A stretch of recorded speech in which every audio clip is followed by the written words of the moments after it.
Okay, you guys, Mr. Moon here helping you with exit ticket 8061022. This was actually today's exit ticket, which a lot of people were struggling on because you weren't completely answering the question. So we're going to go through, make sure everyone understands what's going on. So we see 3 triangles plotted on the coordinate plane, one in quadrant 1, one in quadrant 2, and one in quadrant 4. Nothing in quadrant 3.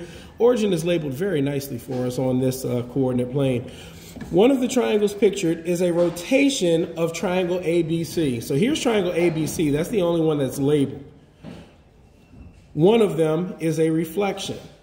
Question 1.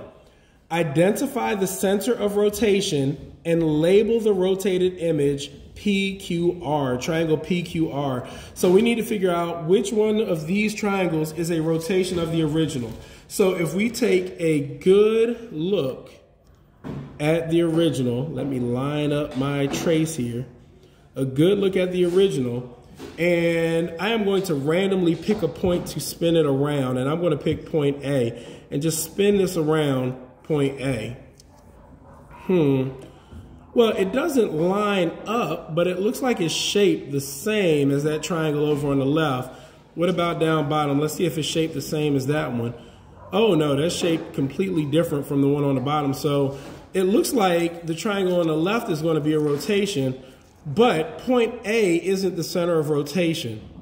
Let's try rotating it around the origin. So I'm going to put my pen right there at the origin, and I'm going to rotate around that point. Oh, well, that lines up pretty much. That's almost a perfect lineup. So it looks like the origin is the center of rotation. So to answer question 1 correctly, first of all, we should have labeled this triangle PQR. Now we need to make sure that point A becomes point P, point B becomes point Q, and point C becomes point R, because those are the corresponding angles.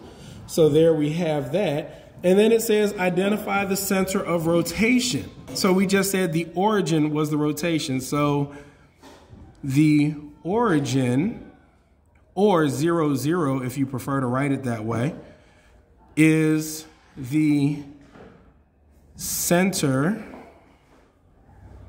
of rotation. If you did not cite that, then your answer was incomplete. Moving on to question 2.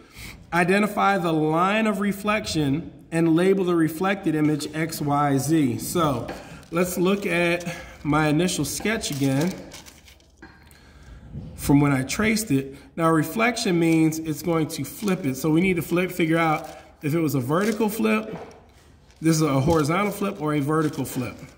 Okay, so I'm going to start, since the triangle is down here under it, I'm going to try the horizontal flip first. So I'm just going to pick it up, flip it that way, lay that down on top.